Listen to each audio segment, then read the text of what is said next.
Hey everybody, it's Mrs. A. I am coming to you live from the computer today, so I'm sorry you don't get to see my hand flailing.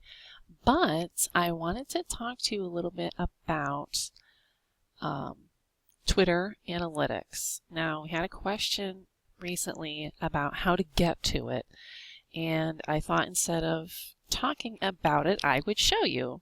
And so here we are on my home screen of my own Twitter, and we're going to go into my analytics, and you're going to go over here to the right hand corner to your little picture here, and it's going to say profile and settings. When you click on it, you'll be able to go to your profile, your lists, your shortcuts, etc. And down here it says analytics. Now the first time that you click on this, you're going to activate your analytics, and so it's not going to have the kind of numbers on it that you're seeing right now.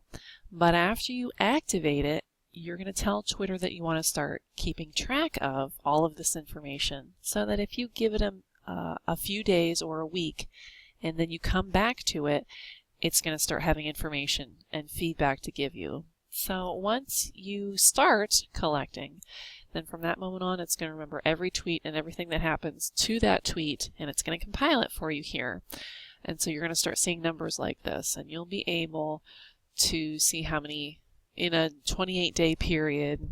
This overview will just show you how many tweets went out, how many overall impressions, how many people then went to your profile because they saw a tweet, how many times did they mention your Twitter handle in their tweet, and your follower rate and what it's doing. And so one thing more than anything that I like to look at when I turn on my analytics is up here on the top bar.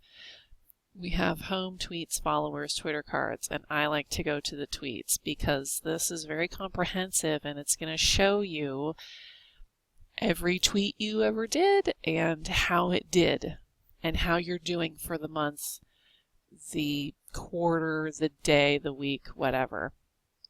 And so this bar is just keeping track of how many total tweets you got in a day. And then below it's going to list all of your tweets and when you sent them out and what they did. So this is going to be a way for you to get some feedback so you don't feel like you're screaming out into the wilderness. And you'll be able to tell, okay, I have an overall engagement rate that's going to go up and down like the stock market, so don't look at that. And the links that I include in my tweets are getting some activity, and here is the actual activity.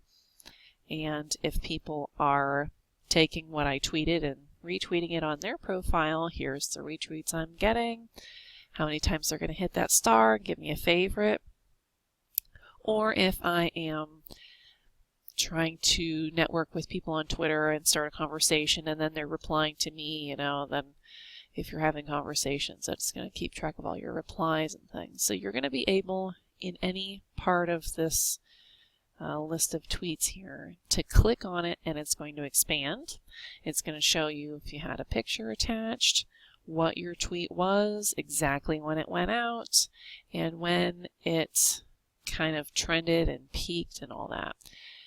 This was for hashtag One Line Wednesday that I sent out this morning, and so this is going to, in the 9 o'clock hour, it's going to give you an amount in the 10 o'clock hour, and so on and so forth, and then it kept seeing activity hours later, and it's even going to give me 24 hours of more information tomorrow as the tweet keeps going. It keeps keeping track of everything for you so that you'll be able to see, oh, you know what? I got a lot of pop early in the morning, but I didn't hardly get a pop later on in the afternoon, which is because your tweet is then so far down in the feed nobody saw it. But if you are putting stuff out in the morning and you're seeing higher numbers, and then you put stuff out in the afternoon and you're seeing lower numbers, then then that might give you a clue that your core audience is more active in the morning, and vice versa. So as you play with this and as you compile months and months and months of information, you'll be able to learn about that. You'll be able to come here and possibly even look at, like I said, the quarter or the past couple months, and you can see how the activity is going up and down depending on. And up here it also is going to have some follower information, their demographics, what they're interested in, what they list for their likes, where they're located at, and all kinds of information to help you know more about the people who are following you. So that is just a little bit of what is going on when you turn on your analytics. It's nothing you have to download. It's nothing you have to program. All you have to do is go to this top area here in your Twitter and select analytics in this at the top right, and it'll turn it on, and it's all in there for you. So if there are any other questions, don't hesitate to drop me a line. And if you have some kind of comment, please feel free to leave it below. I would love to hear from you. Be sure to subscribe to the channel as I work to bring you more of what you find helpful so that we can all learn from each other, because we're all in this together. So I hope to see you again soon. Thanks for stopping by. I'm Mrs. A. I will talk to you later.